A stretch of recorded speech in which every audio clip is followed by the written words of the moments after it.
শিক্ষক নিয়োগে কোনো ধরনের অনিয়ম বা দুর্বলতা সহ্য করা হবে না বলে হুঁশিয়ারি দিয়েছেন শিক্ষামন্ত্রী ডক্টর আ.ন.ম এহসানুল হক মিলন। দুপুরে দিনাজপুর হাজী মোহাম্মদ দানেশ বিজ্ঞান ও প্রযুক্তি বিশ্ববিদ্যালয়ের নবীন শিক্ষার্থীদের ওরিয়েন্টেশন অনুষ্ঠানে প্রধান অতিথির বক্তব্যে একথা বলেন তিনি। শিক্ষামন্ত্রী বলেন, অতীতে যদি শিক্ষক নিয়োগে কোনো অনিয়ম হয়ে থাকে সেগুলোর বিরুদ্ধেও প্রয়োজনীয় ব্যবস্থা নেওয়া হবে।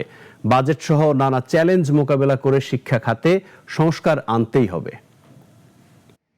মা ছিলেন এই দেশের প্রধানমন্ত্রী এবং যিনি শিক্ষক নিয়োগে যদি কোনো দুর্বলতা হয়ে থাকে আমি প্রত্যেকটি অনুবীক্ষণ যন্ত্র দিয়ে আমি দেখব, মাইক্রো লেভেলে দেখব, এবং কোন শিক্ষক নিয়োগে মেধাবী কাউকে বাদ দেওয়া যাবে না।